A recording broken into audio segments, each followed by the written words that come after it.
Conceive, believe, achieve. Shut the f*** up. You're listening to Believe You Me with Michael the Count Bisping Know my name yet? and Anthony Lionheart Smith. Ladies and gentlemen, do not adjust your screens. It is the one, the only, of course. He's back. He's been on a cruise. He's been all over the world. He's got a big smile on his face. He's got the rather nice looking jersey on you there as well. Yeah, I just drove home. I was training, and then I hit the Chiefs game and then drove home. Well, it's good to see you, buddy. Dude, it's good to be seen. I feel like we've got a lot to catch up on. I know, we do. It seems like it's been a long time. Yeah. How's training camp going, man? It's really good. I know I say that every time, but I switched it up and not that I'm not working with Mark, but I'm doing some additional things. I don't know. I'm in search of something. I don't know what that something is, Mike, but I'm looking for something. And Dean Thomas has been a breath of fresh air. It's a different perspective. It's a different way of looking at these fights. I don't know. I think I've just been all jumbled a little bit. And so we're organizing my game. And I feel really good. I feel more mentally prepared than I've been in a long time. Physically, I always feel great, but mentally I feel very prepared and very sure of what I'm doing. And I think you can relate to that. I think sometimes you get into these systems and these modes and you just don't always, you're doing all the work, but you just don't feel prepared mentally. And I feel more prepared right now than I've felt in a really long time. And I'm happy. Yeah, good. You want to be happy. The mentality is such a big part of it. We always talk about it, but people don't really understand. And sometimes getting a new perspective, as you say, with Dean Thomas, who's been around forever and just has a really good way of connecting with people. Right. Like speaking to them, you can trust him, you can trust what he says. He's got tremendous amounts of experience. Mark Montoya is a tremendous coach, but sometimes something new, a different approach. Maybe he ticks a few boxes in your mind mentally. You talk about some struggles or whatever, and you just get over these mental barriers, these hurdles, whatever the case may be. I'm glad to hear it's all going well. It's been so long. How was the goddamn cruise? It was good. The cruise was good. We had a lot of fun. It was long. Like I've never been on a cruise before. So the weather the last couple of days were kind of shit. So we were stuck on the boat we missed our last port stop. So the last 2 days were long. I scuba dived accidentally with sharks. So there was that. I'm swimming with sharks every day, bro. It's all good, but go on. This shit was an accident. I was not expected to be swimming with a shark. How big was the shark? It was probably 10 feet. Shut up. No, it wasn't. Don't lie. I'm not lying. I got pictures of it. I'll send them to you. Maybe I'll send them to Brian. In the wild, and a 10-foot shark came along. Three. We ended up with three, not three at the same time, but like three different sharks. I'd shit my pants. It's really, I thought that I would have too. And if you would have said, hey, you're going to go scuba diving and you're going to come across some sharks, I would have said, that I'm not scuba diving because I'm gonna freak the out. But they're very unconcerned with you. Of course, it's like we weren't even there. And we were drift diving in Cozumel, so you go down and the current is just pushing you. Like you can't really fight against it too much. So you just go down to whatever depth you're at, and then it just pushes you along. So the boat drops you off, and then it picks you up way the hell down away wherever you end up. So the sharks were I think one of the coolest things were they were so effortlessly swimming against the current at like a fairly high rate of speed. And it looked like they were just barely moving, but I tried to swim against the current. I was fucking kicking and I couldn't do it. So we kind of were like just past each other and they were just doing their thing. Whatever sharks they're not concerned. They're not concerned. It's kind of like, it's like when you go see a tiger in enclosement, which I've done in Phuket. They're not concerned with you. They're doped up to the max. These sharks, they see people scuba diving. It's like Tom Aspinall. Jon Jones isn't concerned with Tom Aspinall. There's certain things. Are you saying that Jon Jones is the shark and Aspinall is me?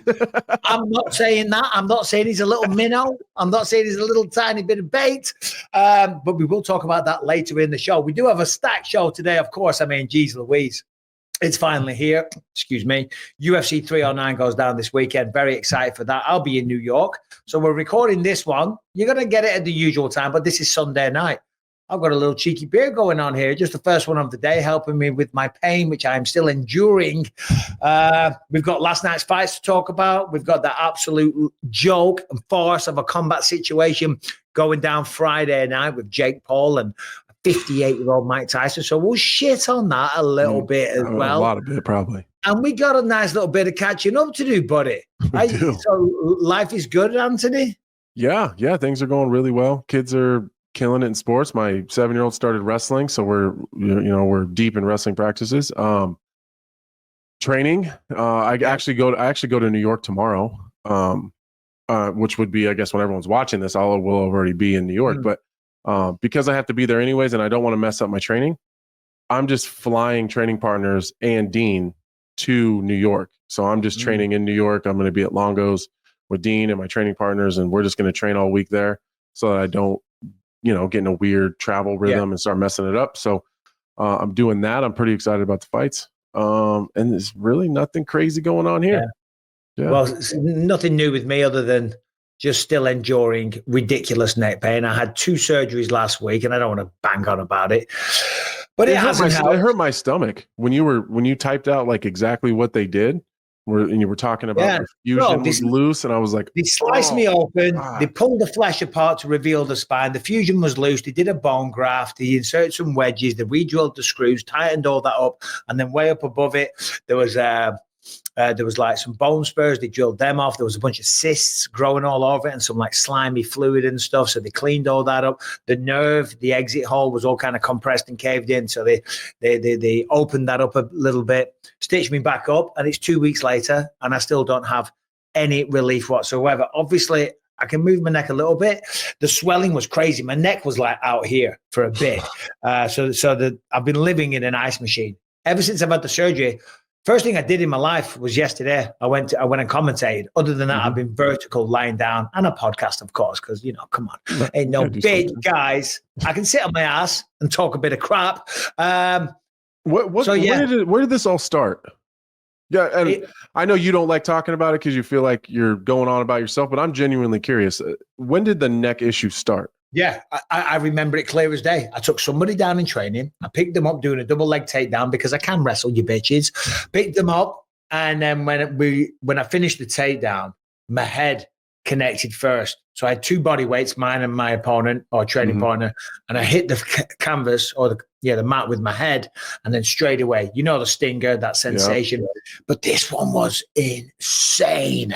It was like literally, I put my hand on like some high voltage wires. I was led on the floor going for about, it felt longer, but it was probably about 45 seconds. Everyone was panicking in the room. Yeah, I was like,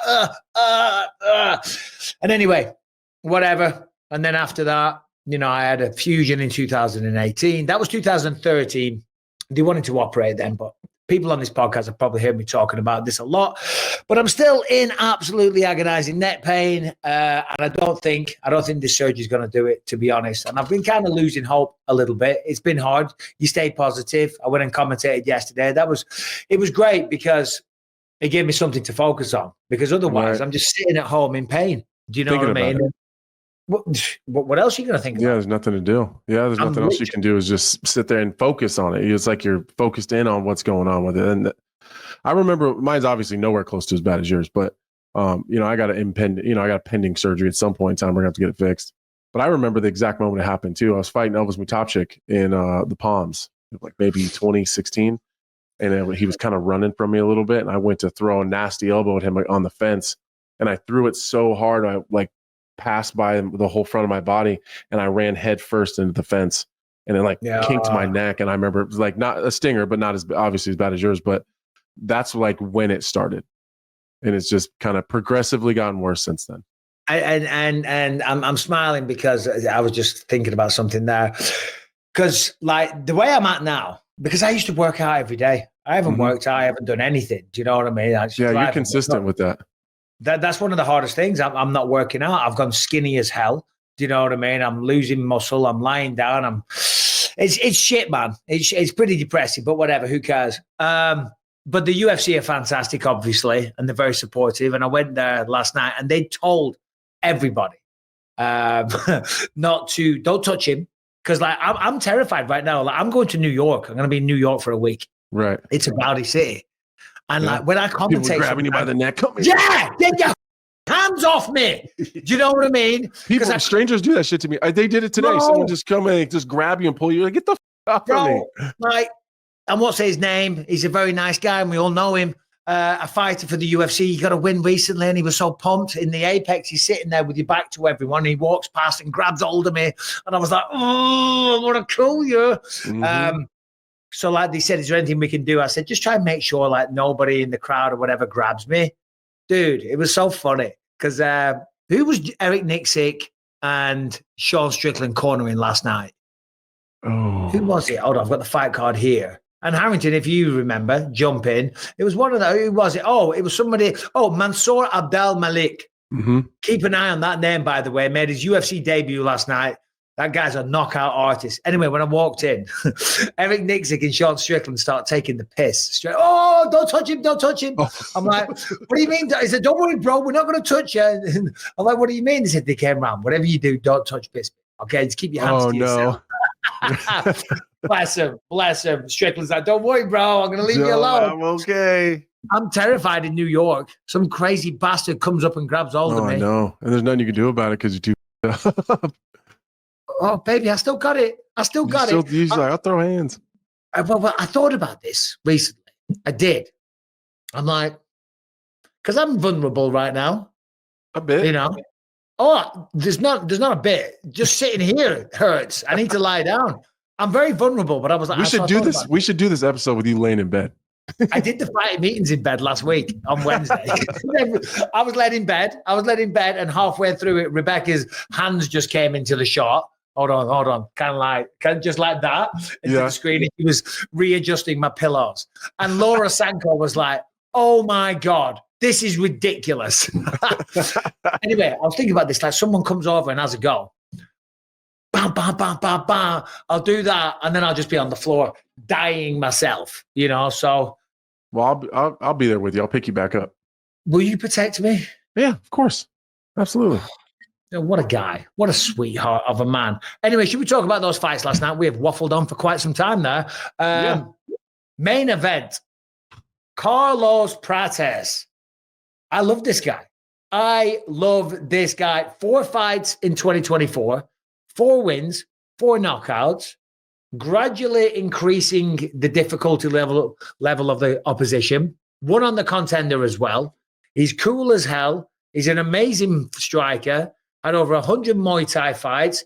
He's just got some swag about him. Took his time against Neil Magny and then boom, knocked him out cold. Yeah, and walked right through everything that Neil kind of threw at him. And I was actually I was thinking, man, we're going to see this kid pushed a little bit because Neil was doing a good job of kind of closing the distance, dragging him into some ugliness, you know, inside the clinch and pushing him against the fence, and they were kind of grappling a little bit. And like, I was kind of excited to see Prates pushed a little bit and maybe see what he looks like a little bit deeper in the fight. But then it was fairly clear and evident that. And listen, I love Neil. I love everything about him. He's such a nice guy. He's a sweetheart of a human, and I just want nothing but good things for him. But it was pretty evident right away that there's a big gap. And listen, at the end of the day, younger Neil might have been able to absorb some of those and take some of that damage and push a little harder. He's been around a long time. He's been through a lot of wars and he's aging. And that's I think that was a good gauge on kind of where Prates is. I think there's no more easy fights for him. There's no more. I don't think we don't need any more fights to check where his level is. I think he's high level and he's going to find himself in some pretty tough fights after that. Well, he's got to be not safe. It's really at this point.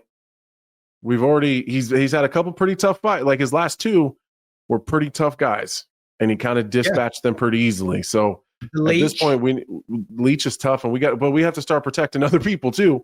Like you got to put them in there with someone that can defend themselves. Yeah, no, without question. And it's crazy because he still smokes like 10 cigarettes a day. And Brendan, we asked him at the fighting meetings, and he's like, sometimes a pack a day, sometimes about 10. You know, Brendan, because I wasn't sure. I was like, do we mention this on commentary? Do you know what I mean? And Brendan brought it up like 3 times. I'm like, all right then. So yeah, and you'd be surprised. right? Not you. I mean, the people listening to this. It's like, because Brendan's awesome. He's so good at his job. He's such a great TV professional. I think he has a tremendous voice. The energy and the passion and the respect that he has for the sport is incredible. I think he doesn't get enough respect and credit. You know, totally agree. Brendan's phenomenal at what he does. Good. He really is.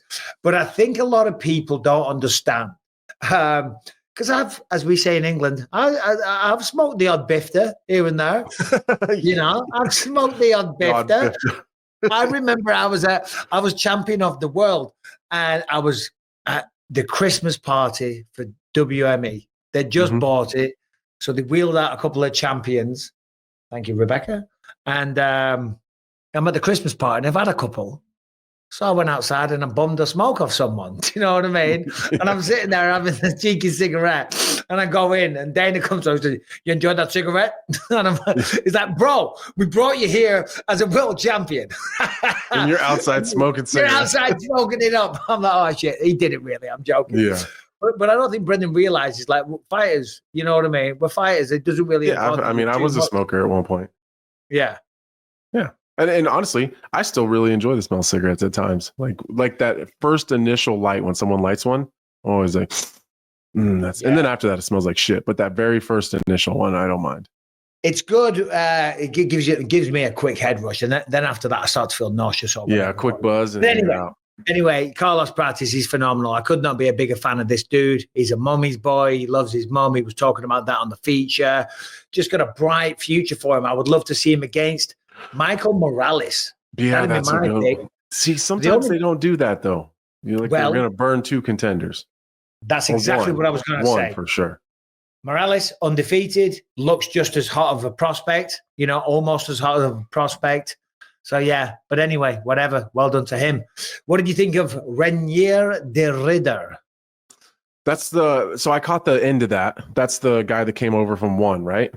ONE FC, two-weight division champion. I think off the top of my head, a record of 17-2, almost all finishes via submission, bit of history. Meerschaert and de Ridder had trained together. De Ridder was talking, and not a little smack, but he was confident because he tapped out Gerald several times in the training room. Had a tough fight, though. A very tough fight. Yeah, I was reading about his I was actually really surprised to see him kind of come out and so blatantly talk about ONE. How, like, if you're thinking about going and fighting at ONE FC, don't. I was like, oh shit. That's and we've heard those same kind of things behind the scenes of other guys that have gone over there and not had a great experience. But happy he's here. Gerald Meerschaert, again, it's one of those. Gerald's, I don't want to say he's a gatekeeper because that typically comes off as like a negative connotation, or if you call someone a journeyman. But it's a good gauge of kind of where you start somebody. Gerald's always going to be a kind of a tough guy. He's going to, especially grappling, like out grappling someone like Gerald or submitting him, or whether it was in training or not or whatever, is hard to do. That guy's kind of primarily a grappler. He's a veteran. He finds his way into situations that are favorable for him a lot. So yeah, I think that's it's not necessarily a win where you're going to say, oh yeah, this guy's the next guy. But it's a good start. Yeah, I mean, Gerald's one of those dudes. I mean, he's really tough. He's got a great grappling. He hits hard. He's a little inconsistent at times. There was people on Twitter today, because there's an image of him led on the canvas, like almost dead. And Meerschaert, obviously he tapped, so he's on the floor. And people are like, this was a two-weight division champion from ONE FC. And he just went toe-to-toe with Gerald Meerschaert and almost died. So, hey, don't underestimate Gerald Meerschaert, right? On his best day, he's going to push the best people. I'm telling you right now. But it does say, it does say something about the level, of ONE. Well, and there's something to the UFC jitters. There's something to that. It's your first experience, and he does have some high-level experience in big shows, but it's not the UFC, and it is different. De Ridder seems like a really cool guy, though. I had a quick conversation with him. Seems like a nice guy from Holland. Tremendous jiu-jitsu skills. Not an easy guy to... Gerald Meerschaert, you go toe-to-toe with that guy on the ground, and you beat him at your own game, and you get the submission. Very, very impressive. Quick shout-out, Gaston Bolaños for getting the win over Cortavius Romeus. Gillian Robertson, once again, using her submission skills. And Mansour Abdul Malik. You don't know who that is, probably. He was on the Contender. Yeah, bro, the reason I'm bringing him up, this guy's ridiculous, man. It's ridiculous. He got the knockout last night, 1 minute, 1 round, 2 minutes 44 over Duško Todorovic. Tough dude, you know what I mean? Yeah, he's a tough guy. Yeah, tough guy, but he's not a championship level guy, of course. Right. But a tough person to make your debut against. For sure. Knocked him out in the first round. And when you speak to this guy, it's like he's going to be the UFC champion. You know what I mean? And I was like, I've seen this story before. Heard this shit before. Yeah, I've heard people that I'm going to be a 2-weight division champion. I'm going to do this. I'm going to be the youngest champ of all time and all this. And then I went and watched his tape. I was like, holy shit. He's a monster. He can grapple. He's got jiu-jitsu. He's got knockout power. Mansour Abdul Malik. There you go. Have to remember that name. Remember the name. Remember the name. Harrington. Let's see if he remembers his job. Yeah, I remember. What's up, boys? Nothing. I just thought I'd say hello. No doubt you've been pining and like dying to have a bit of FaceTime with Anthony Smith. You know. I mean, obviously, I have a text drafted to be like, dude, if you need someone to come out and film at Longo's place, I'm down. What's up? I miss Anthony Smith in my life. I'm just happy you still work here. You should keep doing that. Maybe I'd be gone for a little bit and then come back and you wouldn't be here anymore. Oh, really? Anthony. Yeah. Listen, bro. This is the only. Listen, Harrington's great. We all love Harrington, but dude, I'm subjected to only Harrington at times. I know. Do you know That's why I'm surprised he's still here.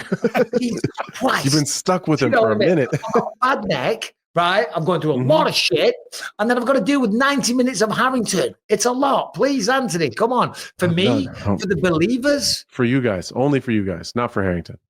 Okay. Thanks, Anthony. Not for me. Yeah, Harrington. You should come out to Longo's Zone. Come check it out. It'd be sick. You're not going to be there. Don't lie. He's not. Okay.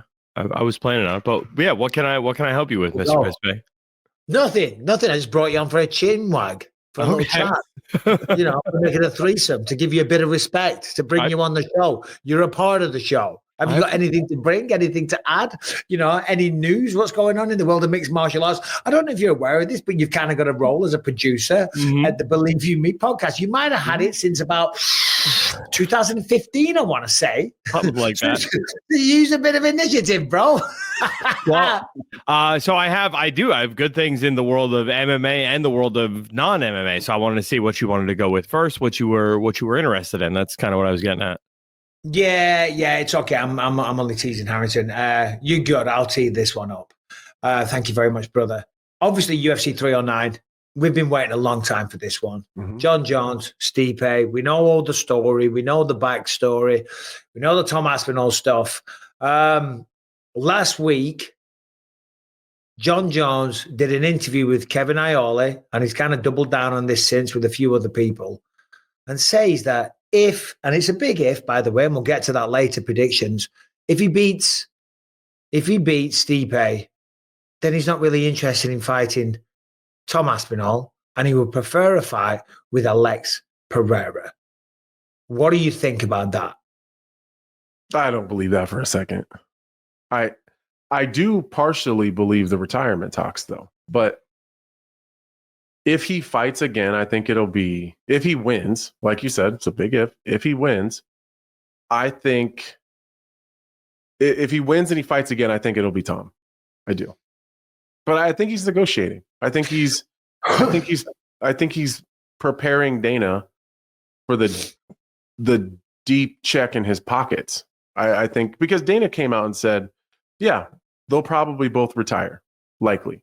And then we're going to have to offer which one, the one that wins, we're going to have to offer enough money that they can't turn it down. And so they can give Tom Aspinall a shot. Someone gave them a shot and Tom needs his.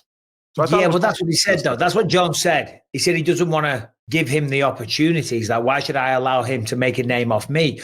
And listen, Jon Jones has done incredible things. Okay. Inside the octagon, there's no question. Outside the octagon, who cares? That's not what we're talking about. We've all made mistakes in our life, and I'm not here to judge the man or talk about any of his controversies. We're talking about fighting, and that's it. But You got to give opportunities. That's the risk you take. If you're a champion, you have to defend that strap and you have to offer someone the ability to take your belt. That's just kind of the way the sport works, you know? So you're saying, though, but that he doesn't really mean that. Devil's advocate would say Jon has been doing that for a significant amount of time. And at some point, here's the argument that I've heard. Well, here's the argument that I've heard. And one that I do have I don't necessarily like, but I have a hard time arguing it. Jon doesn't necessarily owe us a loss. And I think that's what a lot of the public, I'm not saying you and I necessarily, but I think a lot of the public almost feel like, and I don't even know that they realize it, but what they're saying is, well, no, we need another one. Here's another guy.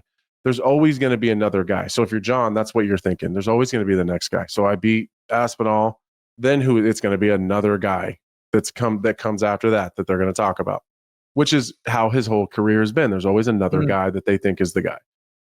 So I don't necessarily believe that to be true, but that's the argument. And then the other argument is Jon doesn't owe us a loss. I think everyone wants to push it to the very, very end and him retire on a loss or see how far we can push him and see how long he can go.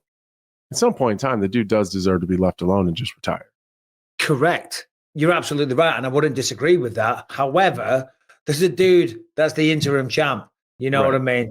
It would be weird to it is different. It for sure. I'm just giving you the opposite argument that people will give. If he was at 205, of course, you know what I mean? It's like, I've done it a million times. I'm not going to keep doing this. Of course, you do it enough times, someone's going to come along. I'm going to get older. I'm going to skip a beat. I'm going to slow down. I'm going to get a little bit more beat up along the way, and someone's going to get you. But Jon, I think if he struggles and still wins with Stipe, but it's close and competitive, I don't think he fights again. Because I don't think he'll risk it. Like if he smokes Stipe, I there's no doubt that he'll go again, and it'll be Tom. But if it's close and it's competitive and he doesn't like it, I don't know that we see him again. But just for a hypothetical because he doesn't want to give a loss. For a hypothetical situation, and we'll get into the breakdown and the nuts and bolts of the fight in a minute. Alex Periera, Jon Jones. Let's just assume. Let's assume that Jon wins, which you can't take that for granted, by the way. That's crazy how much Stipe is being dismissed. Yeah, but let's assume he wins and assume he doesn't retire. So we're assuming a lot. You'd have no issue if he fought Alex Periera while Tom Aspinall. No, I'd want him to fight Tom. That's crazy. Right? I'd want him to fight Tom. Yeah. That's okay. Good. And that's the ultimate, and I don't think Jon would do that.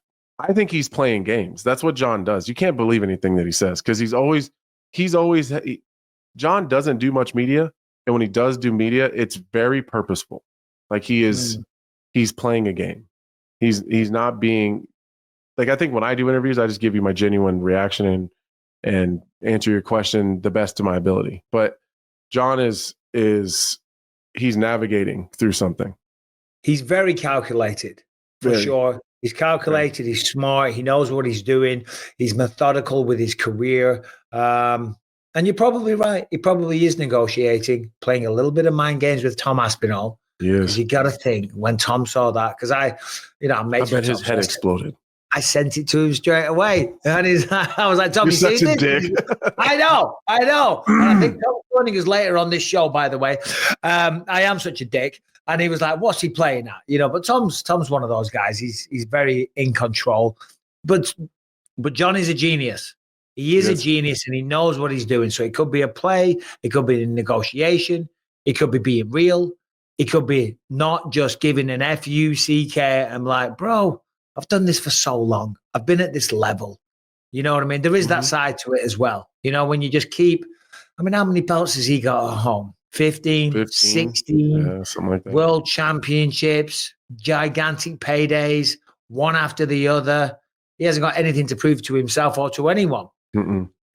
So, but I do think if he continues to fight, if he doesn't fight Tom Aspinall, if he fights Periera instead of Aspinall, that's going to be a tough one to I would say Pet's head would fall off, but my head's on the verge of falling off.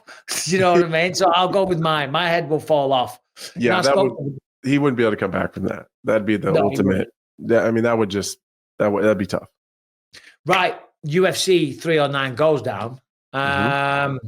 Jones versus Stipe, the fight so long in the making. Who wins and why, Anthony? What do you think? Well, I haven't started digging deep into my research, but to be fair, neither one of them fought too many. Jon Jones, you know Stipe. Come on. My instincts and my heart and just my snap when you ask me says Stipe. That's interesting. I think a lot of the advantages that Jon enjoys that he enjoyed at 205 and the things that he does well I don't know that they're necessarily going to be as prevalent at heavyweight. I think that he's always moved very, very well at 205. I don't care what anybody says. You add 20, 30, 40 pounds, you're going to move different. You're going to be slower. I think Stipe has the speed advantage. I think Stipe is a better pure boxer. I think he's big and strong and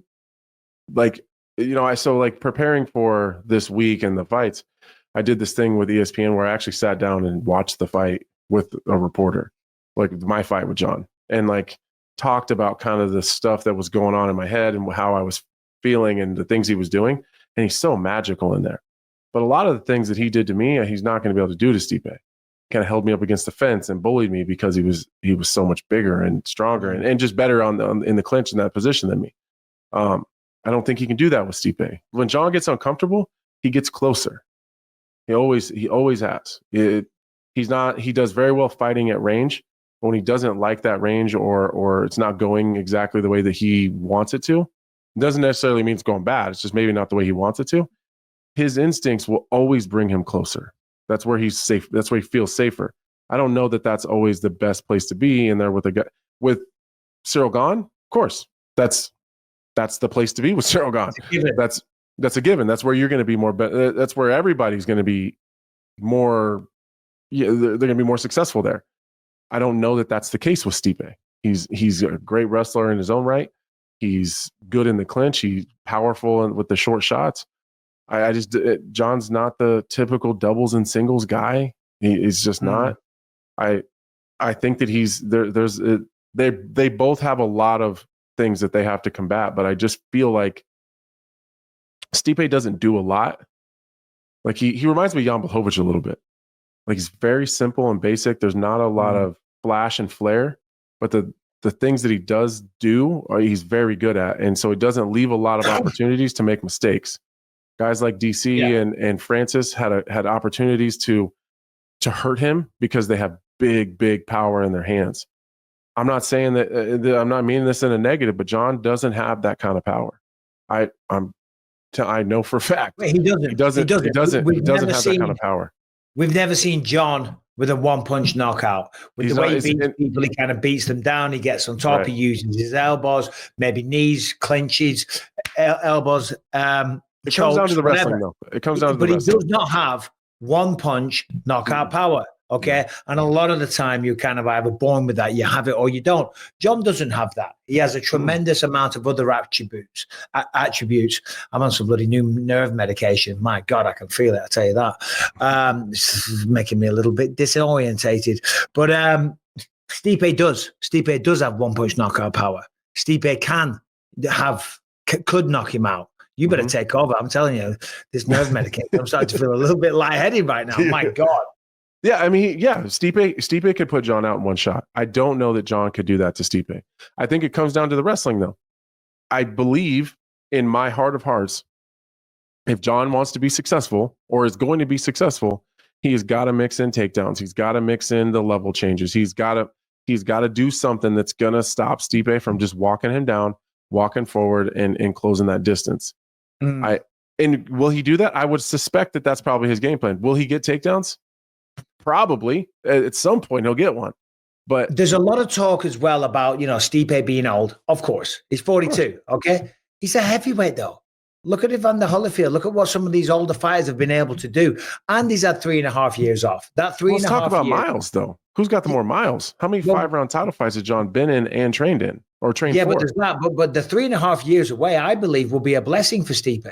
He's a time away, mentally and physically, to rest, to recover. Listen, the last image that everybody had of Stipe was getting knocked out against Francis Ngannou. Right. And a lot of people that are new to the sport don't realize who Stipe Miocic is. He's big, he's strong, he's got tremendous wrestling. If Jon thinks he's just going to go in there and out wrestle him the way that he did Cyril Gahn, I think he's in for an absolute shock. Look at what DC did against Stipe. Yeah, DC's a better wrestler and he got more takedowns, but Stipe got a few of his own. And DC had to work his goddamn ass off. And DC lost 2 out of those 3 fights. And DC's known for his cardio, and Stipe was right there with him, pushing the pace the whole time. We haven't seen, and to your point, we haven't seen Jon really in a fight at heavyweight. The 30, 20 pounds, whatever it is, it will take its toll. It will have an effect. It will slow him down. He doesn't hit as hard as Stipe. He's going to struggle to take him down. Jon's longer, but not much. 84 inches to 80 inches, which is 4 inches. But when that's wingspan, tip to tip. It doesn't really matter, though. It doesn't really matter, though, because Jon doesn't use his... I'm not saying he doesn't use his range well, because I know all these people on here are going to go off on me. He doesn't use his boxing range as a weapon. Everything Jon does that's dangerous and controlling range is from the waist down. It's from the front kicks. It's from the side kicks. It's from the oblique kicks. Like, he manages the range with his bottom half. He doesn't manage any distance. Go back. If you guys don't believe me, go back and watch any Jon Jones fight. He manages he'll put his hand out straight and he puts it out. Hands. But it's almost like he's creating this invisible wall in front of you that you don't want to pass. But he's not sticking jabs. He's not setting his range with his punches. He's not turning him over. He's not using his upper body to dictate the range. Like, it'll take Stipe 15 seconds to realize that. I noticed it immediately. And I was like, because I didn't prepare for that. And then that's why he's been so successful, because he does have a unique approach. And until you've been in there and faced him, you're kind of taken away. As you said, typically you're here, you boom, do all this. He's out there, he's kind of grabbing you, he's touching you, he's playing this game, he's throwing little teeps, he's throwing oblique kicks and all this kind of stuff. And it's a very unusual approach. Jon's a master of doing that, but he has had a massive reach advantage over most of his opponents. For sure. That's going to be massively minimized now. Massively minimized against Stipe, plus the power, plus the strength, plus the one shot, plus the wrestling. I still think Jon Jones wins, but I think it's going to be a lot harder than what people think. It's not going to be a whitewash, that's for sure. And for as much shit as I think Stipe gets, he's a very, very intelligent fighter. He's very smart.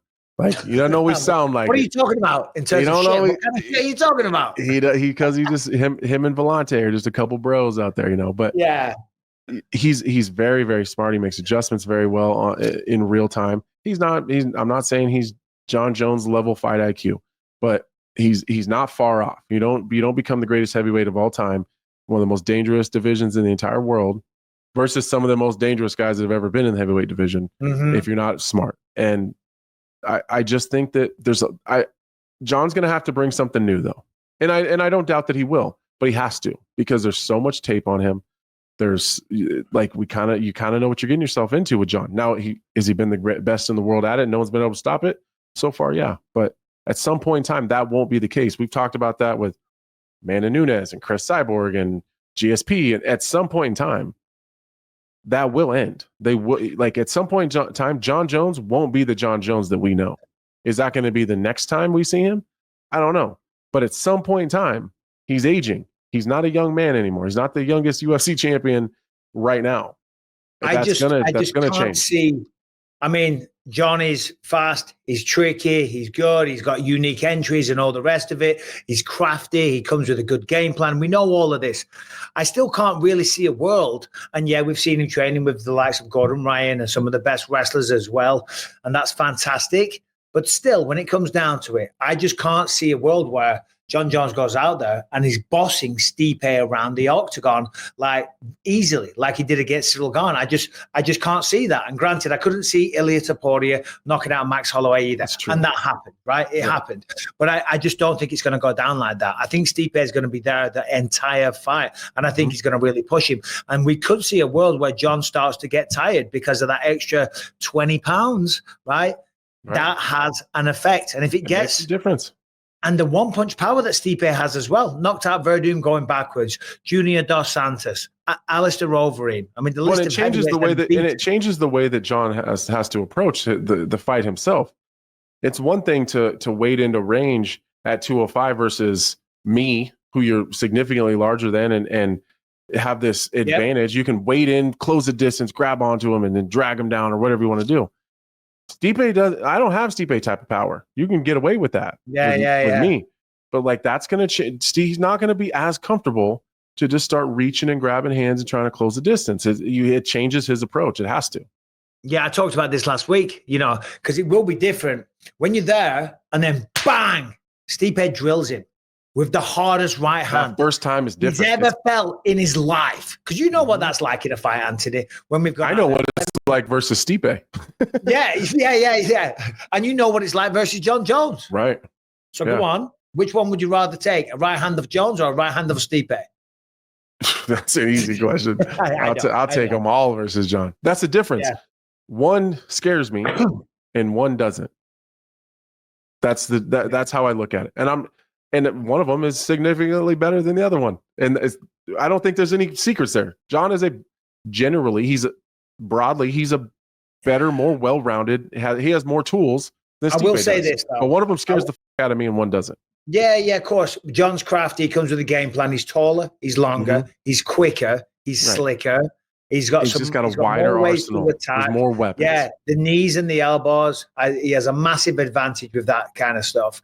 I can see him. If Jon wants to get a stoppage, I can see him getting in the tie clinch, just ripping him up with elbows, driving a knee into his face, doing a little foot sweep and getting him down while he's hurt and following down. Because the way that Jon follows through with those elbows and like the arc that he has is unbelievable. I mean, he just destroys his opponents with the elbows. So if that's Jon's best weapon to me in this fight, standing there trading isn't going to work. Takedowns, of course, you mix it up, you keep him guessing, but it's not a traditional fight. Jon's going to try and get in the clinch against the fence, use the knees, use the elbows, little foot sweep, put him down, jump on top of him.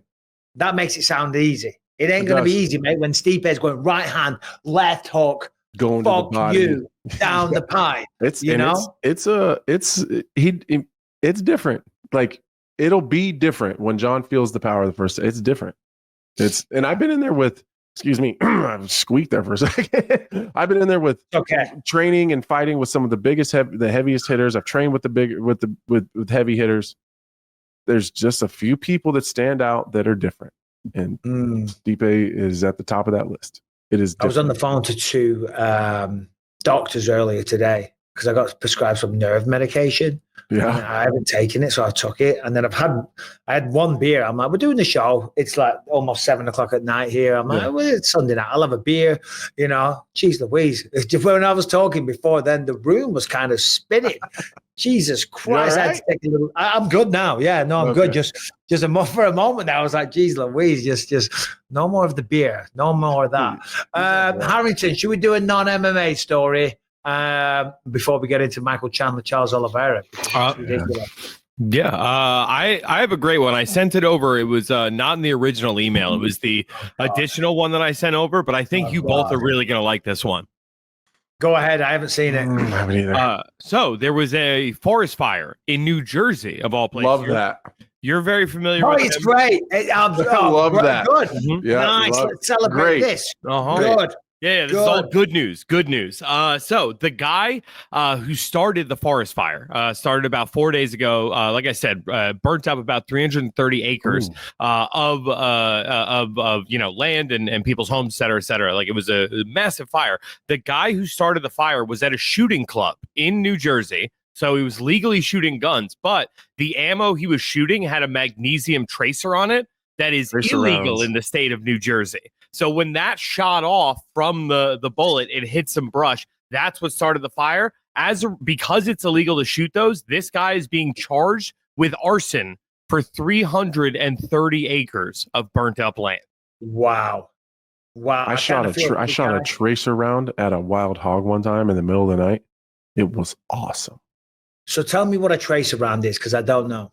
So I don't exactly understand the physics or the reason it happens, but tracer rounds, when you shoot them, they light up. So you can see this like red glow. So you can follow the round through the air. Sounds pretty cool. It's pretty goddamn cool. Yeah, I'm going to say, it sounds good. I was hog hunting one time and some guy had them. He was like, dude, here, shoot these tracer rounds. And they're just all these red lights just all over. It was awesome. Do that again. No, I can't do it. All these red lights. Do it again. Red lights. It was awesome.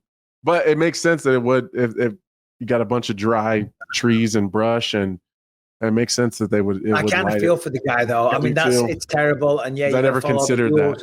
And that's precisely why. I guess you wouldn't think of something like that. But how many acres? 350 acres in New Jersey. Shit, bro. He's in a lot of trouble. Yeah, a lot of trouble. Shit. Yeah. Right now in California, same thing. Wildfires all over the place. Pisses me off every single. Well, what if he has to pay like restitution? Well, you think you're going to be liable to pay for all the fire department, all the work, any damage, houses, property, land. You know, that's gonna. I mean, it's bad enough. You're looking at calling an ambulance for some people. Yeah, he's in a lot of trouble. Yeah, you're looking at like $3 million in land at least. More than that. But anyway, that's not the best subject, Harrington. That's great. I feel bad for that guy.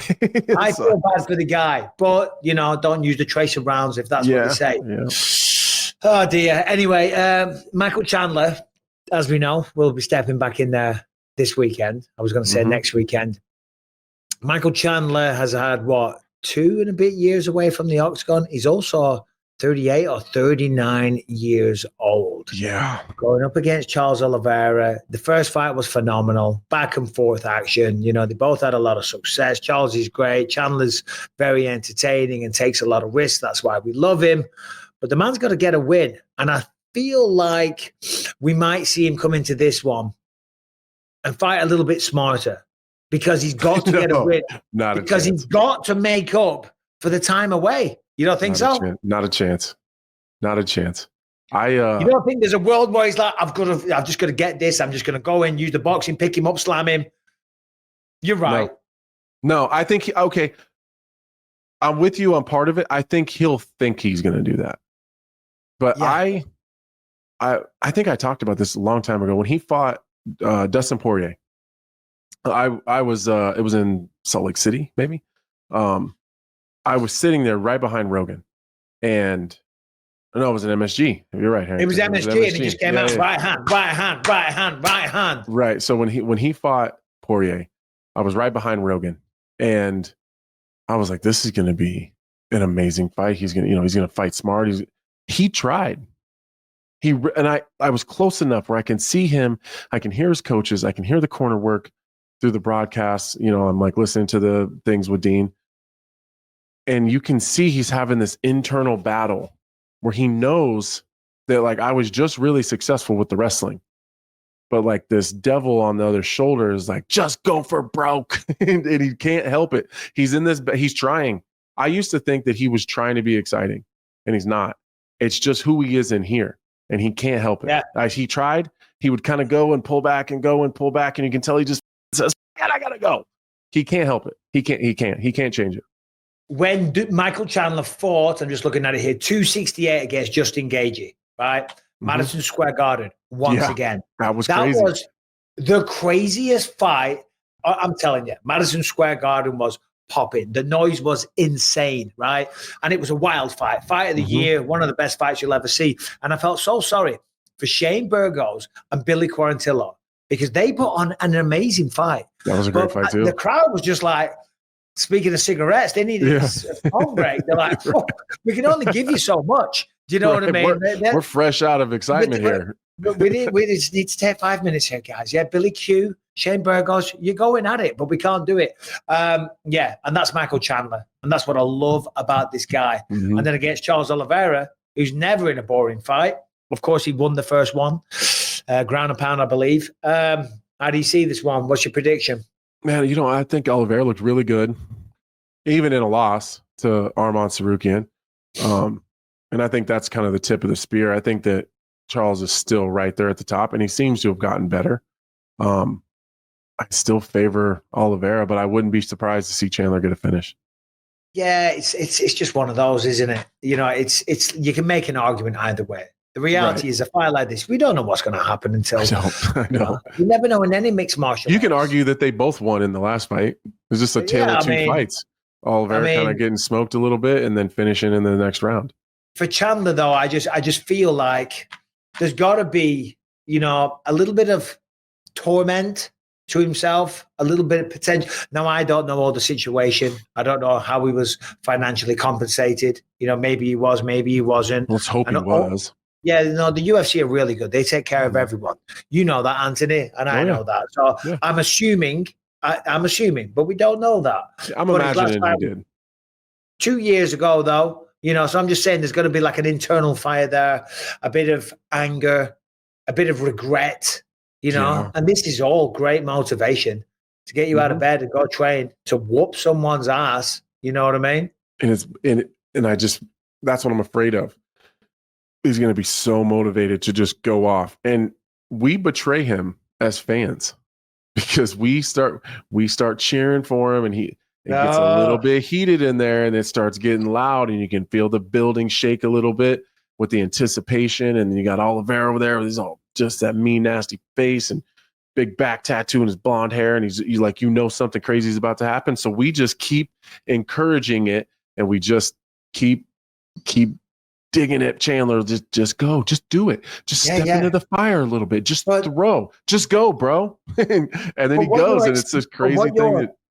What you're describing there, though, I mean, why wouldn't you lose your mind? You know, Charles Oliveira, forget the size limit now. Look at it from a TV perspective, and you're a similar size. He's there, he's ripped, he's got world-class jiu-jitsu, he's got the most submissions, the most finishes, the most bonuses. He's the former champion. He beat you down before. He's ripped to bits. He's covered in blood. There's 20,000 people. It's like the Colosseum of Rome. It bloody well is. It's Madison Square Garden. It's live on TV, and the coaches are like, control your emotions. Control your emotions. Let's just go get a takedown here, focus on position. Emotions. What are you talking about? Like you hear your coaches on one end, but what you also hear is the stadium fucking rumbling. And you just want to go. He's trying to kill me. Okay? I'm fighting an instinct right now, brother. He's trying to choke me out. He's trying to elbow me. He's trying to make a name off my back. And there's 20,000 people. Yeah, control your emotions, bro. Yeah. Just slow down, stick the jab, control the range, get a takedown. Let's get the guard pass here, and let's just gas him out. Let's get him tired here. Don't do anything stupid. Push him up against the fence. Right. Right. With lactic acid. I tried doing that against Vito Belfort. Look how that worked out. Like, go for it, man. He's gonna go. He's gonna go for it. And like you said, who knows? I have no idea. I'm going to have to sit on ESPN. I'm going to have to pretend that I know. I have no clue. I have no clue. I mean, Charles Oliveira, I love that guy. He's one of my favorite fighters, just the way he fights. Michael Chandler kind of deserves it. Do you know what I mean? And he's never won at MSG. He's never won at Madison Square Garden. Dustin Poirier, Justin Gaethje, now Michael Chandler. There might have been others pre-UFC. But yeah, poor guy. Yeah. Poor guy. I don't mean poor guy. I mean like if he loses after spending 2 years away and doesn't get a win at Madison Square Garden, I can sympathize. For the I don't know, for the fairness in life, it feels like Chandler should be allowed to win. Like if the fight gods want to bless somebody, Chandler probably deserves it. And he's just such a good guy, as we all know. But the UFC's not doing him any favors. No, exactly. They put a monster in front of him. Who could they have given him? The problem is lightweight. Let's just have a look. Oh, like Dan Hooker. Like give him Dan Hooker again. A rematch with Dan Hooker. Yeah, it's equally as exciting. Dan Hooker's a beast these days, though. Man. I know it's not a gimme, but it's at least one that somebody beat before. Yeah, like at least it's a mountain that he's climbed before. Yeah, so we know he's capable. Real quick, Bo Nickel, do you think he takes down Paul Craig and just smashes Paul Craig, or do you think Paul Craig can submit him? Do you think he can submit him? I think he can. I'm not saying he does. I think Paul Craig can submit anybody. It's tough going back and like watch the Volkan Ozdemir fight. Like he's not a good enough wrestler to dictate where the fight takes place and when it happens, especially versus Bo Nickel. But I just think Bo's top pressure and tough wrestlers like that are just so tough to deal with if you're a pure jiu-jitsu guy. There's no threat of the wrestle up. That I think Paul Craig's got a better chance on his feet. Well, no, he does. I think he's more accomplished on the feet. He's taller, he's longer, he's got some good kicks, he's got the range, he's more experienced. I just don't like to fight for Paul. I don't like to fight for him. I don't know, man. I've got a feeling he could catch him. Bo Nickal's great. Nickal's great. And I like Paul. I want Paul to do well. Yeah. Yeah, no. That conversation is great, though. I want to ask you about this. Just going back to the fight before, Madison Square Garden. Everyone going crazy. And like, I was there for a second. This nerve medication and half a beer. Yeah, I'm right there. What's like the craziest situation that you can remember being in? Like, because like I've had a lot of fights. What's one that stands out to you in your mind that you had an experience where you're like, oh shit, man, this is wild. It was like two. There's two. So it was the first event when COVID, like the first live event in Jacksonville. It was when Kamaru Usman fought Masvidal the second time. And so when, everyone I opened the main card. So it was like, now we're live on fight again? Jimmy Crute. Oh yeah. I was expecting people. Yeah, I was expecting people to be excited for sure because it was the first professional sporting event live that they sold out for fans. And when I came through the curtain and like my music was playing, they were going insane. It was insane. It was crazy. The USA chants, like Cuba Gooding Jr. kissed me on the face. Like the celebrities were out. Tom Brady was like, the whole thing was crazy.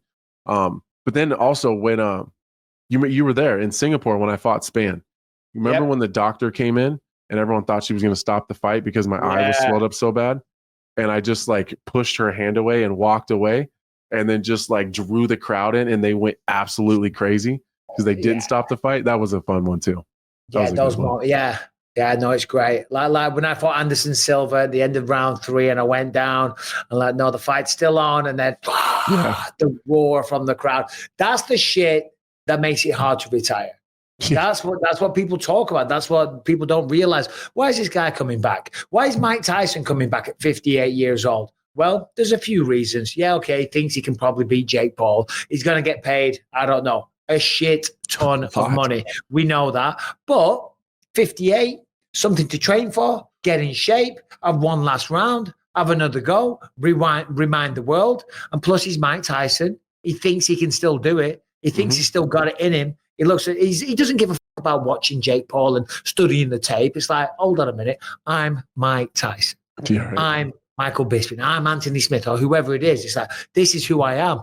And you know what? I think I've still got it. And you're going to pay me a fortune to go on Netflix to get in shape, give me some purpose, give me a thrill, give me those kind of memories that we spoke about at Madison Square Garden. Once again, sign me up, take my goddamn money. And it really doesn't tarnish his legacy at all. Because people are like, no, it's almost a 60-year-old man. Because everyone, even if he loses, people are going to say, you would have done that to Mike Tyson when he was in his prime. So, you're not taking Mike Tyson's legacy. No one's going to be like, oh, God, watch out for Jake Paul. He beat a 60-year-old man. Nobody's going to say that.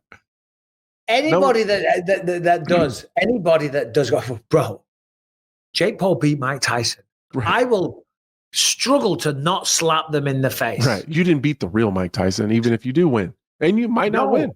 You might not win. I seen him in there with Rafael Cordero hitting pads and shit. He still looks scary as shit. He's still got 2 or 3 good rounds in him. Simple as that. He got 10 haymakers for sure. Without question. Jake Paul swings and he's sluggish.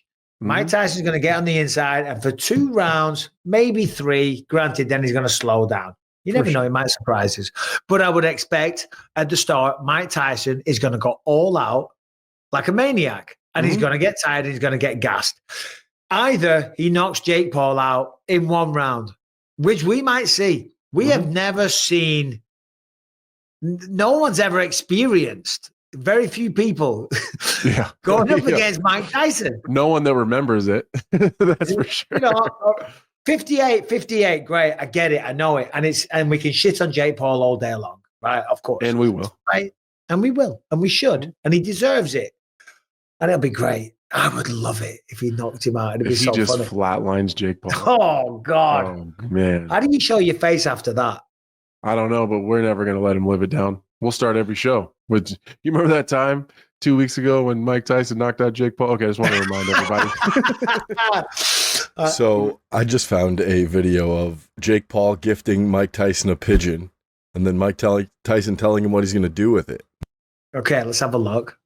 I've just never seen someone handle a pigeon. Is it a low budget pigeon? I'll feed him to my falcon. Oh, So that's food for your falcon? Yeah. oh yes. Well, Oh, God. Oh, that's nature, bro. That's cold-hearted. Dog eat dog. I just seen this quote Mike Tyson came out with. I don't know when he said it, but he said, Jake Paul is a manufactured killer. Yeah, He's no, I saw natural that. born. That's crazy. It was a good line. It was a good It line. was And a it's great true. line. Mhm. Listen, Jake Paul wants this image. Jake Paul wants people to think that he's a bad man. Jake Paul wants the respect that fighters crave. You know, Mike Tyson is that. He's Mike not Tyson gonna was ever born get in it. the streets. Mike Tyson. This was fight up to no guarantees good. he'll never get that. Mike Tyson was an absolute killer, right? And he was up to all kinds of crazy shit on the streets. And then Customato took him in, honed his skills, mentored him, nurtured him, kept him on the straight and narrow. He's still one of the craziest bastards we've ever seen. And he had some insane knockouts, the youngest heavyweight champion of all time. Unbelievable career, made ridiculous money, reached a level of fame that was just insane. And then dropped off pretty quick and then blew all the money and went mental and, you know, all the problems with the law and stuff. Then he kind of reinvented himself. I'm sure he's doing very, very well financially. Yeah, he's But got his podcast, Jake show, Paul's- the movies. Jake Paul's not that guy. He's just not that guy. You're a Disney kid. You're a Disney kid. We all want to be tough, right? Everyone at school, all guys, maybe not all women, most women don't care. Some women do. Some women want to be tough. And I get that because there's a lot of women fighters out there. But all men, most men, real men, they want to be known as tough, right? Right. You know what I'm talking about, No, Anthony. you're 100% You wanna right. be fucking tough. Yeah. But When I was a now kid. everybody is, No. and that's okay. But it's the guys like Jake Paul that manufacture it, that fake it. Like you've half-assed, halfway gotten okay at boxing. It doesn't make you a level. And the thing that he wants, he's by fighting Mike Tyson and He's not conducting his career the way that he's done up to this point, he might have still had a chance. There could have been a couple matchups he could have taken that maybe would have gotten a little bit of respect. But this fight guarantees you'll never get what you actually want. You're never going to be respected by your peers and anybody whose opinion is worth hearing. You're never going to get the respect because now What if he knocks out, Mike? you're a bully. It's Yeah. even worse if he wins. It's even like You think it'd be bad. You think it'd be bad if he loses. It'll be 100 times worse if he wins. You're going to celebrate knocking out a 58-year-old man, and he Look has what they been did to doing that. Vitor for Evander Holyfield. the Van Holyfield shit. He's Yeah. been blackballed. When's the last time you seen Vitor Belfort get a fight offer or anyone talk about wanting to see him fight? No one even does interviews Is with that guy right? anymore. I didn't know that. I didn't know nobody that. wants anything to do with him because he went out there and he beat the dog shit out of an elderly man. And he didn't even play with him. He didn't have a little bit of, a little He did opening, it like a little he feeling did it out, exactly how Jake Paul's going to do it. He's going to go in and he's going to be faint. He's going to move in. He's going to like this is real. Yeah. Like this is real. Like even if you are significantly better, you better carry him if you don't want everyone to shit on you. It might be the last time we see Jake Paul because It's a hard, but Mike Tyson is a hard man to carry because he just doesn't have that style, and he's kind of got himself in this trap. But that's what he wants. He craves this image. He craves what Mike Tyson had. He craves what every UFC champion has. He wants to be known as the tough guy, the bad man. Don't mess with me. It's all manufactured bullshit. You're just not, and that's fine. Do you know how you could get that? Get the real respect. Fight some real goddamn fighters. That's all you got to do. Picking on Mike did Tyson. that once and making lost. money is great. Yeah, exactly. Tommy Fury. Beat he him. did that once and lost. Rematch him. Why don't you do that? If he wants to be, here's what he should do. If he is who he says he is, and he's as good as he says he is, and he's that much better than Mike Tyson at this point, like he says he is, then go out there and show the whole world that you're taking it easy on Mike Tyson. That's how you'll get a little bit. That's how you're going to get some people to be like that. That's what you should do. If you are who you say you are, go out there and make sure that it's very clear that you're staying just ahead of Mike Tyson, but you're carrying him and you're taking it easy on him, and just because you're so much better than he is, you're taking it easy on him, but you have enough respect for him that you're not trying to outclass him and make him look stupid, because that's possible. How many times have you done that in the gym when you're in there? You got a couple tough rounds, and then the coach like, hey, spar this kid. You got some kid who you're significantly better than, but you don't want to just beat the shit out of this kid. So you just play around, you stay ahead, you just touch, you move around, you touch, and then the round ends. You didn't hurt him, but everybody else knows that watches who the better guy was significantly. Do that. Yeah. That's how you get a little bit of respect. Exactly what Sneeko thought Sean Strickland was going to do. Jay Paul's going to do the Sean Strickland. Do you know what I mean? Yes, he is. Do a little spar. Yeah. He's going to try and kill him. But you're right. If you played with him a little bit, just dance around, use the jab, keep it nice and fun. But I don't think that's the bill of goods that gets sold to Netflix. Does he have the ability to do that? I don't think he does. I couldn't care less. I think he's going to have to fight for his life for like 3 rounds. He doesn't have the skill to hold him at bay. He doesn't have the footwork or any of that stuff. He doesn't have the defensive mechanisms. He doesn't have the head movement. He doesn't. And how could he? He couldn't. He can't. So good. Best of luck to you. Be a tough guy unless you're willing to do it. And he's a joke. He's an absolute goddamn joke. Herringbone, jump on, buddy. You're on mute. How do you still f this up? I mean, Anthony's not been here for weeks. He comes back and he's like, I'm just talking shit. Every time. Oh, you haven't got any better at this. Okay. Mm-hmm. Yeah, dude. Oh, shit. You're on fire today, Anthony. I love it. I know. I'm sorry. I need you here holding my feet to the fire, man. You can pick up my slack, man, because I am dying. I'm in so much pain, bro. I feel. Just grab a shot. No, I can't. I feel bad for Rebecca. I like Nick and Adam from TNT Sports, BT Sports. They're going to be in New York. I've already apologized to them. They're like, we're going to be. I'm like, guys, I'm sorry. As I said, if I'm boring you to death talking about my neck, just tell me to piss off. You know, I'm boring everyone. That's all I'm talking about. When you feel like someone's burning you constantly there, though, it does kind of dominate everything. So feel free to pick up the slack. It's a little distracting, but Harrington, what have you got? So do you want MMA or non-MMA? Ask Anthony. He's the host for today. Anthony, let's go non-MMA. I think we talked a lot of fights today. So I think this one's kind of interesting. Australia has legislation on the books that looks like it's going to pass. They are going to become the first country in the world that will make it illegal for people under the age of 16 to possess a social media account. It should be older.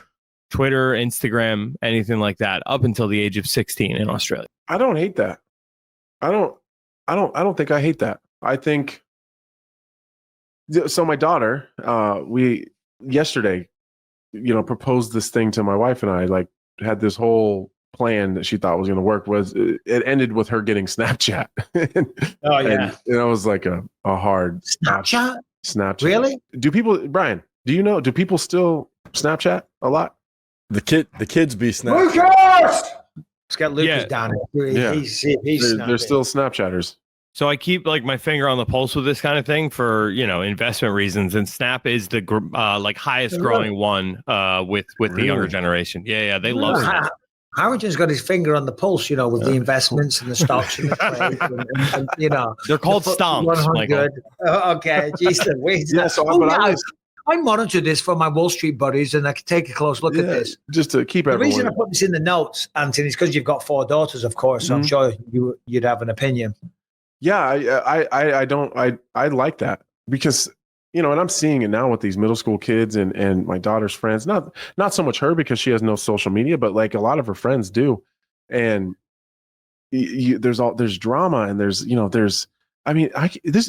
is crazy to me. There's been I don't know, 4 or 5 times this school year already where Snapchat or TikTok or Instagram has been the vehicle that someone has used to make threats at different schools, and then the schools get shut down. And they're all jokes and kids saying the wrong things and whatever. But it's always social media, and especially with girls, the nastiness and how awful they are to each other on social media, because it's easy when you're behind a screen to talk shit about someone and be mean, and they take pictures of people and then they manipulate them, they send them out to people, and it's an entire process that wouldn't have to even take place if they didn't have social media.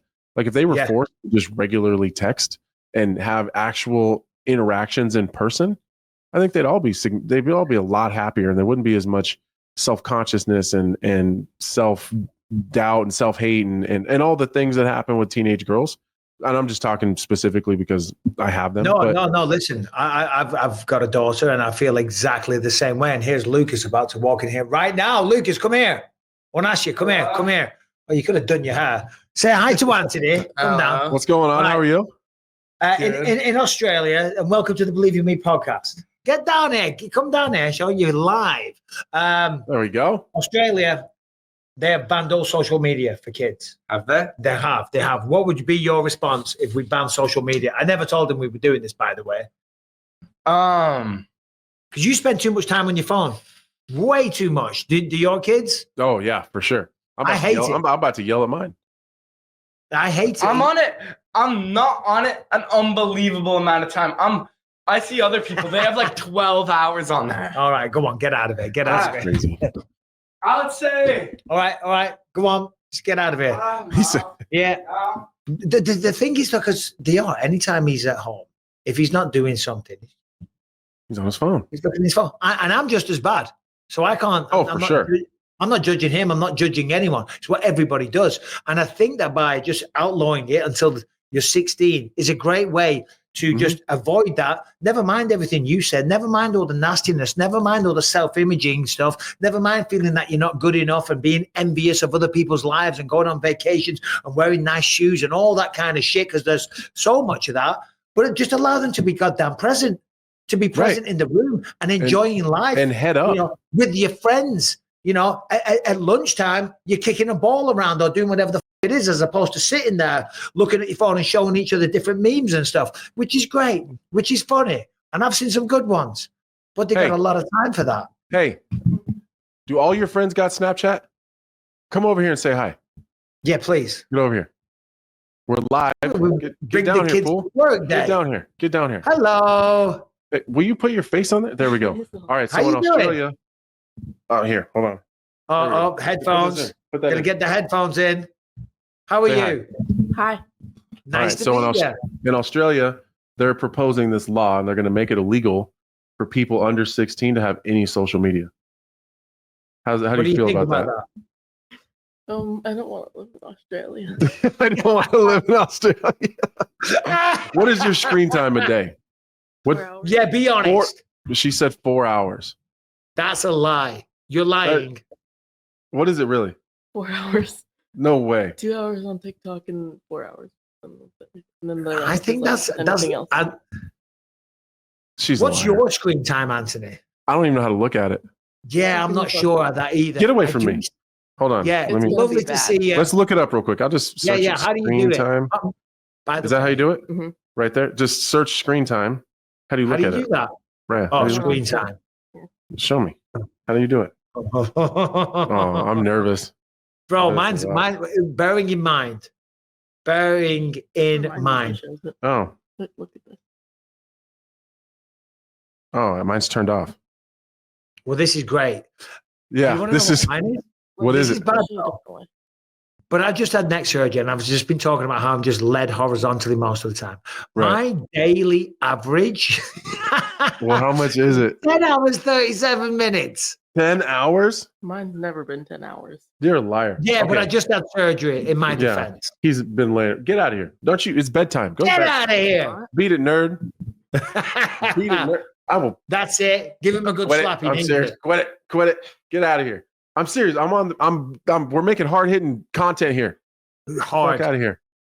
Yeah, exactly. She just literally walked out and said, "Mom, I don't want to live in Australia." Yeah.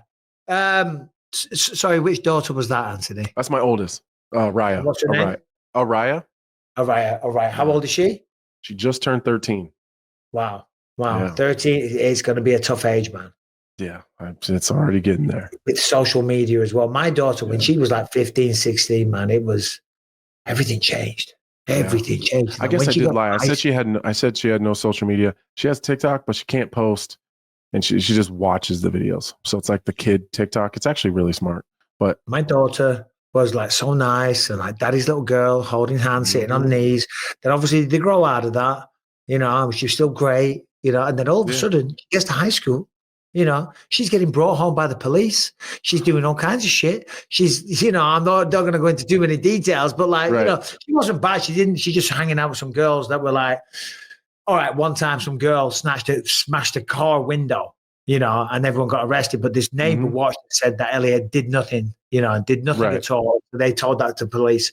All the other girls got in trouble, but Ellie just got brought home, and she was just hanging around with some idiots because she was still trying to find herself, Now she's a straight A student. She's at a great college. She's doing incredible things. She doesn't drink. She doesn't party. But for 2 years, bro, she went. She went. She went. Going. Yeah, it's in the middle. Even she's in 7th grade, and it's hard, because you want to just grab them and just guide them through like every single scenario in life, but you can't. Like, you kind of got to let them go and figure themselves out and back off a little bit. And that's the worst part, because you just want to be like, no, that's stupid. You're not gonna like that. You're not gonna like the results of that.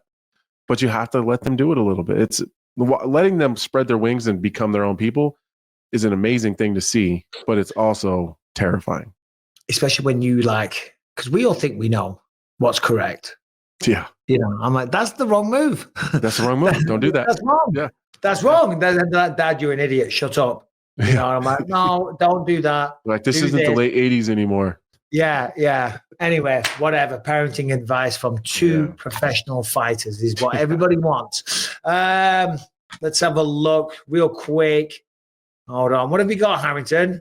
Well, speaking of this social media generation, some YouTube prankster showed up to Raul Rosas Jr.'s gym. Nope. Okay. Yeah. No. We can. Okay. But I'm so sick of this shit. Yeah. I'm so sick of these YouTube pranksters. Yeah. Are you sick of this, Anthony? Yeah. I couldn't even finish watching it because it's so irritating.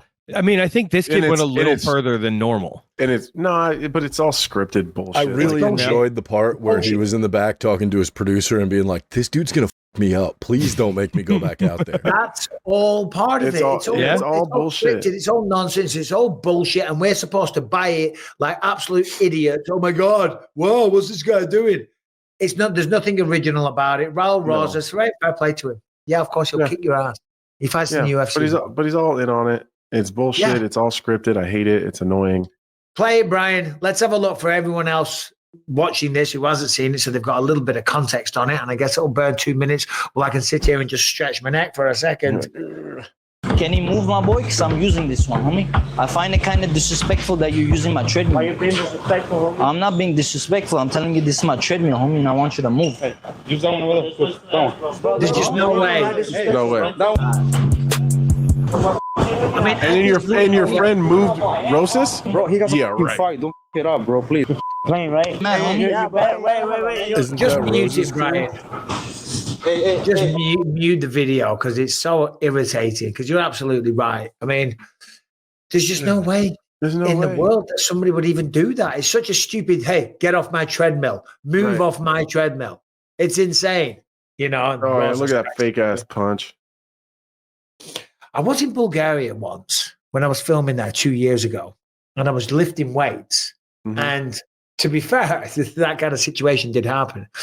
There's a lot of gangsters in Bulgaria, and I'm there, and the gym was dead. And there's two dudes, and they're juiced up to the max, covered in tattoos and everything. And I'm using these weights. And the guy says, can I use those weights? I said, well, when I'm done, he said, I want to use them now.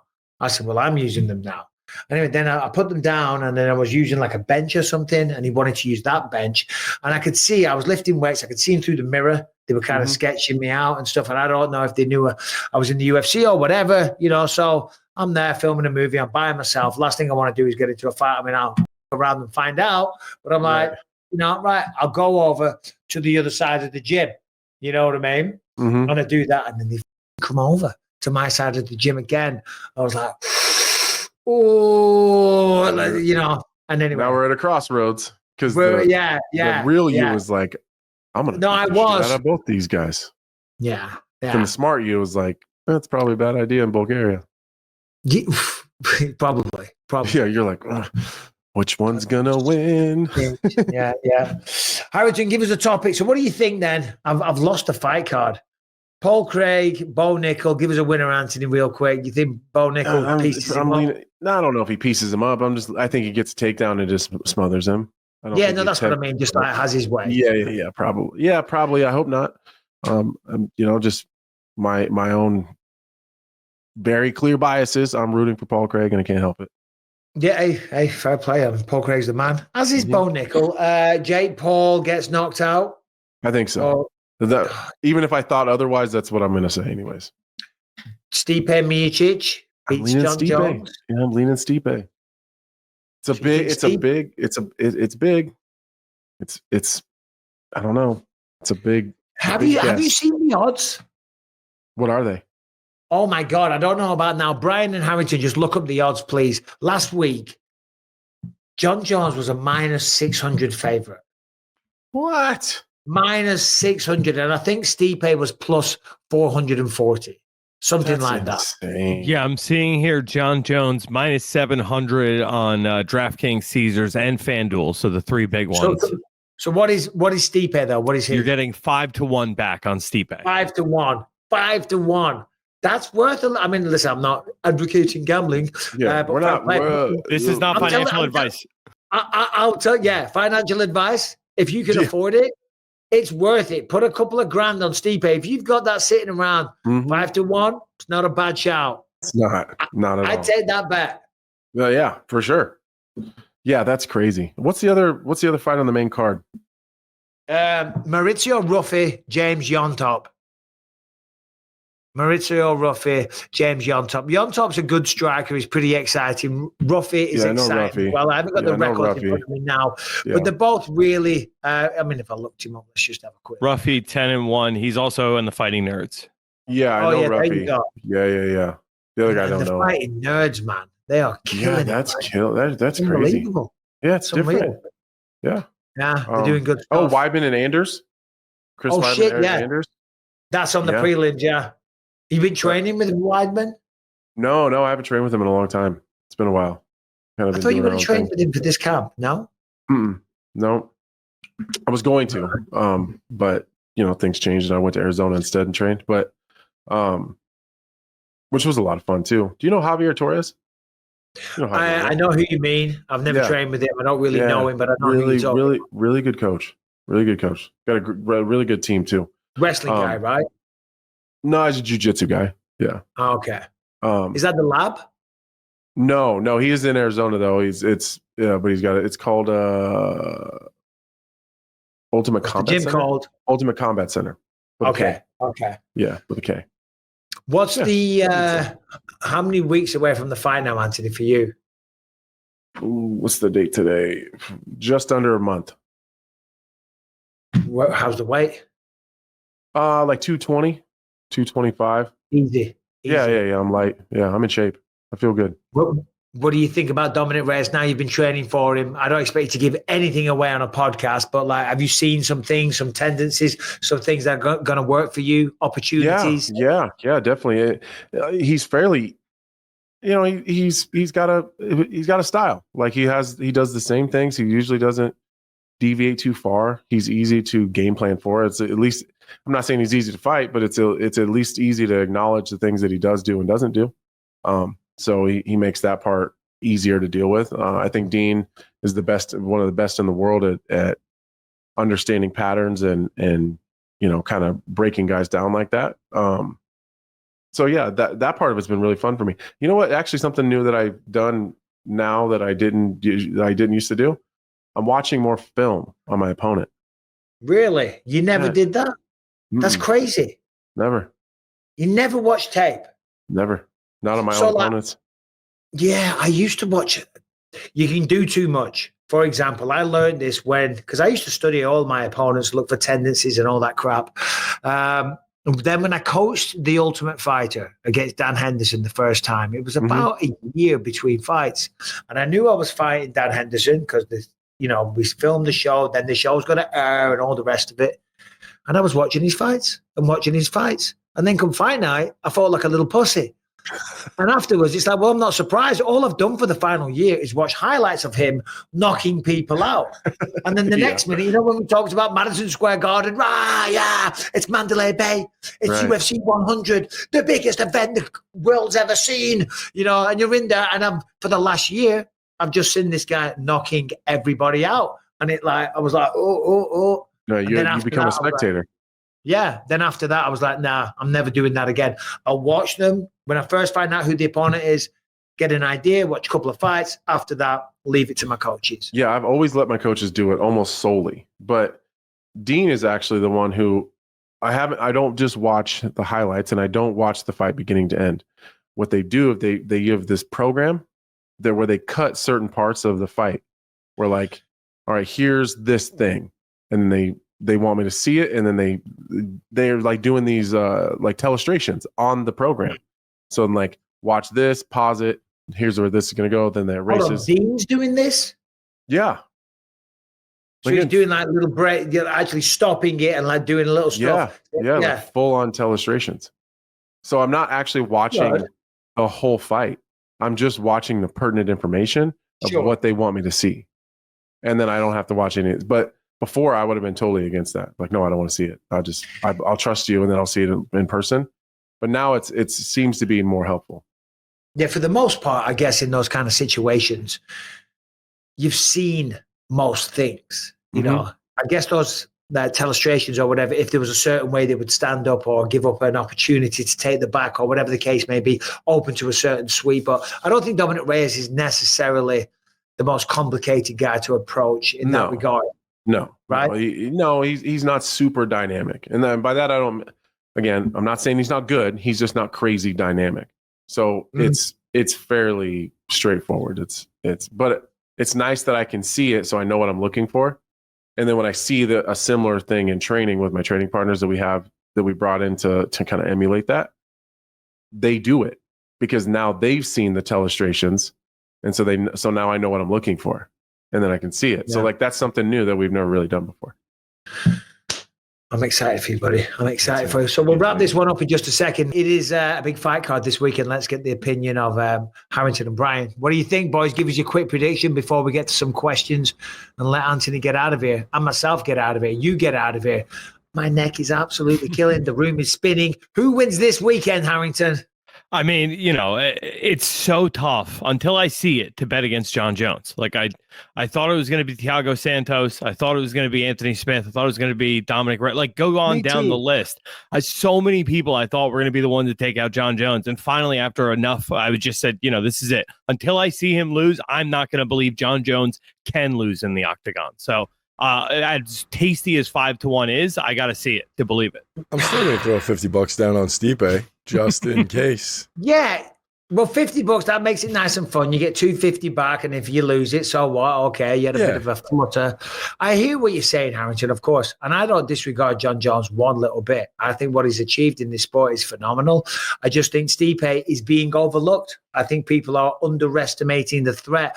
And I did a video on my YouTube channel talking about that, and people are like, oh Bisping's just hyping it up because the UFC told him to. I'm like, what are you talking about?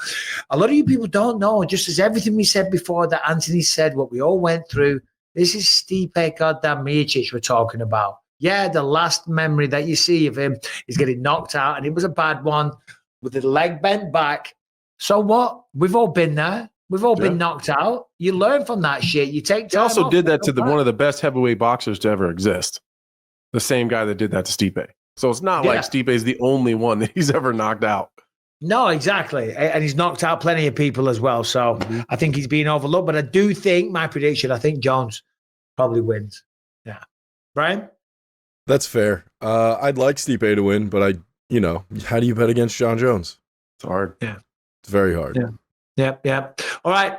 Questions with that Lionheart Smith. If you've got one, send it into bympod@gmail.com. What do we got, Bri? We do have a question here. Hey, BYM. It's Brady in Amarillo, Texas. Had a question about the appeals process for a fight. Carlos Leal had a terrible decision go against him at UFC 308 and didn't know if there was a process a fighter could go through in order to appeal a bad decision. And on top of that, wondered if Mike or Anthony, you guys have ever had a decision go against you that you went through the process of an appeal. Appreciate you guys. Yeah, I mean, I've never had to do that myself. I've had some decisions that I disagree with, but I've never had a decision of one of my fights where I was like, that was crazy. So I've never, I thought I beat Chael, I thought I beat Vanderlei Silva. They weren't robberies, you know what I mean? Right. So it's like, I'm not going to put a complaint in and chase that and go down that avenue. I would assume you go to the commission and you file a legitimate complaint. Yeah, there is a process with the commissions. Like there is an appeals process. People have done it.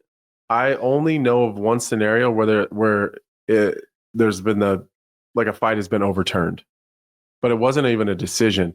There was a regional fight in Denver. One of my teammates at the time fought at just a local show in Denver, and the guy, there was like an arm bar or something, and my teammate was caught in an arm bar, and the guy said that he tapped, and my teammate said he didn't tap. So then they restarted the fight, I think, and then my teammate went on to win. Well, definitely the regional scene, right? But then that guy went and appealed to the commission. Well, someone had a really good video of it, and so Mark Montoya goes to this commission meeting, and he's representing his fighter and saying, "Listen, the fight went the way that it went. We won the fight. You can't go back and change that." Well, then they pull up the video, and in the fight, my teammate's in the armbar, and he goes tap tap tap tap tap tap. So they actually overturned it to a loss for my teammate. That's the only time I've ever heard of the commissions overturning something like that.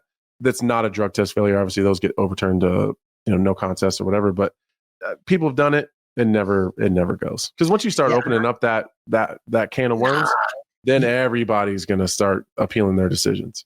And it's more than likely you're just going to waste your time. You're going to make a fool out of yourself. You're just going to take it. It is what it is. Sometimes if it's an egregious decision and it's blatantly wrong, that's a tough pill to swallow. And there should be more done. But I don't think trying to have them overturned, you're just wasting a lot of time and energy. You're asking the commission to go against all of their own people, the judges, and they can just explain it any way they want. You haven't, because judging a fight is opinion-based. You know what I mean? And you said, that was my opinion on the night. You can't necessarily overturn it, which is bullshit, which is crazy. And the judges need to do a better job. But I don't know. Yeah, people don't really do it. Anyway, Anthony, good to have you back, buddy. I'm dying in pain. We're going to wrap this one up here. Let's wrap it up. What day do you get into when you get into New York? It's spinning, if I'm honest. This nerve medication, I just started taking it. It was my first one. I'm never taking it again. I'm never taking it again. Well, go get horizontal, get some rest, I'll be okay. And hopefully I'll see you in. Hopefully I'll see you. I get in Tuesday. Perfect. Get a hold of me. Yeah, I'll be there. Tuesday night. Well, it'll be late with the time difference. So I might see you Wednesday, Thursday, Friday, or Saturday. When I do, you'll hear me. Perfect. Ladies and gentlemen, thanks for watching. We'll see you soon.